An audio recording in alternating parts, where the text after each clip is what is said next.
ಸುಮಾರು 2 ಲಕ್ಷಕ್ಕಿಂತ ಹೆಚ್ಚು ಮಹಿಳೆಯರ ಒಂದು ಗೃಹಲಕ್ಷ್ಮಿ ಯೋಜನೆಯ ಹಣ ಬರುವುದು ನಿಂತೋಗಿದೆ ಅಂತಾನೆ ಹೇಳ್ಬೋದು. ಇದು ಅಧಿಕೃತವಾಗಿ ಸರ್ಕಾರದಿಂದ 2 ಲಕ್ಷ ಮಹಿಳೆಯರ ಒಂದು ಗೃಹಲಕ್ಷ್ಮಿ ಯೋಜನೆಯನ್ನ ಕ್ಯಾನ್ಸಲ್ ಮಾಡಲಾಗಿದೆ ಅಂತ ಸುದ್ದಿ ಬರ್ತಿದೆ. ಹಾಗಾದ್ರೆ ಈ 2 ಲಕ್ಷ ಜನರಿಗೆ ಗೃಹಲಕ್ಷ್ಮಿ ಯೋಜನೆಯ ಹಣ ಬರುವುದು ಯಾಕೆ ಸ್ಟಾಪ್ ಆಯಿತು? ಅದ್ರ ಜೊತೆಗೆ ತುಂಬಾ ಜನ ಮಹಿಳೆಯರಿಗೆ ಈಗ 2 ತಿಂಗಳಿಂದ ಹಣ ಬಂದಿಲ್ಲ.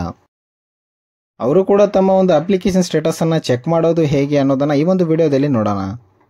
ಅದಕ್ಕಿಂತ ಮುಂಚೆ ಯಾರ್ಯಾರು ನಮ್ಮ ಚಾನೆಲ್ನ ಸಬ್ಸ್ಕ್ರೈಬ್ ಮಾಡಿಲ್ಲ ಅಂದರೆ ಸಬ್ಸ್ಕ್ರೈಬ್ ಮಾಡಿ ಹಾಗೂ ವಿಡಿಯೋನ ಲೈಕ್ ಆ್ಯಂಡ್ ಶೇರ್ ಮಾಡಿ. ರಾಜ್ಯ ಸರ್ಕಾರದಿಂದ ಈಗ ಅಧಿಕೃತವಾಗಿ ಒಂದು ಗೃಹಲಕ್ಷ್ಮಿ ಯೋಜನೆಗೆ ಸಂಬಂಧಪಟ್ಟ ಒಂದು ಅಪ್ಡೇಟ್ ಒಂದು ಬಂದಿದೆ. ಈ ಒಂದು ಅಪ್ಡೇಟ್ನಲ್ಲಿ ಏನಿದೆ ಅಂತಂದರೆ 2 ಲಕ್ಷ ಮಹಿಳೆಯರಿಗೆ ಈಗ ಗೃಹಲಕ್ಷ್ಮಿ ಯೋಜನೆ ಹಣ ಬರುವುದು ಕ್ಯಾನ್ಸಲ್ ಆಗಿದೆ ಅಂತಲೇ ಹೇಳ್ಬೋದು. ಇದಕ್ಕೆ ರೀಸನ್ ಏನಪ್ಪ ಅಂತಂದರೆ ತುಂಬ ಜನ ಮಹಿಳೆಯರು ಗೃಹಲಕ್ಷ್ಮಿ ಯೋಜನೆ ಹಣ ಪಡೆಯಲು ಎಲಿಜಿಬಲ್ ಇಲ್ಲ ಅಂತ. ಯಾಕೆಂತಂದರೆ ಇನ್ಕಮ್ ಟ್ಯಾಕ್ಸ್ ಅಂದರೆ IT ರಿಟರ್ನ್ಸನ್ನು ಫೈಲ್ ಮಾಡ್ತಾ ಇರ್ತಾರೆ, ಅದರ ಜೊತೆಗೆ GST ಕೂಡ ಫೈಲ್ ಮಾಡ್ತಾ ಇರ್ತಾರೆ. ಒಂದು ಗೃಹಲಕ್ಷ್ಮಿ ಯೋಜನೆ ಸ್ಟಾರ್ಟ್ ಆದಾಗ ರಾಜ್ಯ ಸರ್ಕಾರ ಸ್ಟ್ರಿಕ್ಟ್ ಆಗಿ ಯಾವುದೇ ಒಂದು ಕ್ರೈಟೀರಿಯಾವನ್ನ ಚೆಕ್ ಮಾಡಿರೋದಿಲ್ಲ. ಹೀಗಾಗಿ ಪ್ರತಿಯೊಬ್ಬ ಮಹಿಳೆಯರಿಗೂ ಕೂಡ 2,000 ರೂಪಾಯಿ ಬಂದಿದೆ. ಆದರೆ ಈಗ ರಾಜ್ಯ ಸರ್ಕಾರ ಪ್ರತಿಯೊಬ್ಬ ಮಹಿಳೆಯರ ಒಂದು ಬ್ಯಾಕ್ಗ್ರೌಂಡ್ ಅನ್ನು ತುಂಬಾನೇ ಸ್ಟ್ರಿಕ್ಟ್ ಆಗಿ ಚೆಕ್ ಮಾಡ್ತಾ ಇದೆ.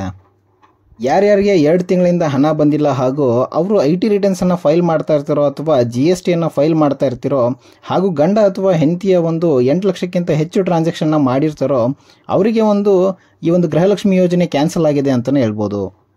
ಅದ್ರ ಜೊತೆಗೆ ತುಂಬ ಮಹಿಳೆಯರಿಗೆ ಈಗ ಎಲ್ಲ IT ರಿಟರ್ನ್ಸ್ ಫೈಲ್ ಅಥವಾ GST ಅನ್ನ ಕಟ್ಟದೇ ಇದ್ರು ಈ ಒಂದು ಗೃಹಲಕ್ಷ್ಮಿ ಯೋಜನೆಗೆ ಎಲಿಜಿಬಲ್ ಇದ್ರೂ ಕೂಡ ಅವ್ರಿಗೆ ದುಡ್ಡು ಬರ್ತಿಲ್ಲ. ಸೊ ಅಂಥವ್ರು ಏನು ಮಾಡಬೇಕಂತಂದರೆ ಈ ಮಹಿಳಾ ಮತ್ತು ಮಕ್ಕಳ ಕಲ್ಯಾಣ ಇಲಾಖೆಗೆ ಒಂದು ಭೇಟಿ ನೀಡಿ ತಮ್ಮ ಒಂದು ಅಪ್ಲಿಕೇಶನ್ ಸ್ಟೇಟಸನ್ನು ಚೆಕ್ ಮಾಡಿಸ್ಬೇಕಾಗತ್ತೆ. ಹಾಗೂ ಯಾರ್ಯಾರಿಗೆ 2 ತಿಂಗಳು ಅಥವಾ 3 ತಿಂಗಳಿಂದ ಹಣ ಬಂದಿಲ್ವೋ ಅವರು ಕೂಡ ಅಪ್ಲಿಕೇಶನ್ ಸ್ಟೇಟಸನ್ನು ಆನ್ಲೈನಲ್ಲೇ ಚೆಕ್ ಮಾಡಿಸ್ಬೇಕಾಗತ್ತೆ. ಅಲ್ಲಿ ನಿಮಗೆ ಕ್ಲೀನಾಗಿ ನಿಮ್ಮ ಒಂದು ಅಪ್ಲಿಕೇಶನ್ ಸ್ಟೇಟಸ್ ಏನಾಗಿದೆ ಅಂತ ನೀವು ನೋಡ್ಬೋದು. ಮೊದಲಿಂದನೂ ಕೂಡ ಅಂದರೆ ಗೃಹಲಕ್ಷ್ಮಿ ಯೋಜನೆ ಸ್ಟಾರ್ಟ್ ಆದಾಗಿನಿಂದ ಕೆಲವೊಂದು ಎಲಿಜಿಬಿಲಿಟಿ ಕ್ರೈಟೀರಿಯಾವನ್ನು ರಾಜ್ಯ ಸರ್ಕಾರ ಹಾಕಿತ್ತು.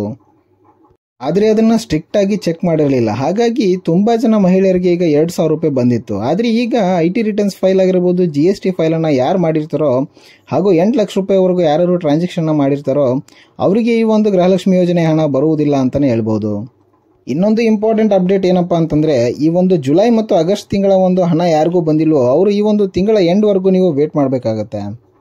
ಯಾಕೆಂದರೆ ಸೆಪ್ಟೆಂಬರ್ ಕೊನೆಯ ವಾರದ ಒಳಗಡೆ ಈ ಒಂದು ಜುಲೈ ಮತ್ತು ಆಗಸ್ಟ್ ತಿಂಗಳ ಅಮೌಂಟನ್ನು ಅಂದರೆ 4,000 ರೂಪಾಯಿಯನ್ನು ನಿಮ್ಮ ಒಂದು ಅಕೌಂಟ್ಗಳಿಗೆ ತಲುಪಲಿದೆ ಅಂತ ಮಾಹಿತಿ ಇದೆ. ಈ ಒಂದು ವಿಡಿಯೋನ ನೀವು ಯಾರ್ಯಾರಿಗೆ ಗೃಹಲಕ್ಷ್ಮಿ ಯೋಜನೆಯಿಂದ 2 ತಿಂಗಳಿಂದ ಅಮೌಂಟ್ ಬಂದಿಲ್ಲ ಅವರಿಗೆ ಶೇರ್ ಮಾಡಿ. ಸೊ ಇದೇ ರೀತಿ ಅಪ್ಡೇಟ್ಸ್ನೊಂದಿಗೆ ಮುಂದಿನ ವಿಡಿಯೋದಲ್ಲಿ ಸಿಗೋಣ. Thank you so much.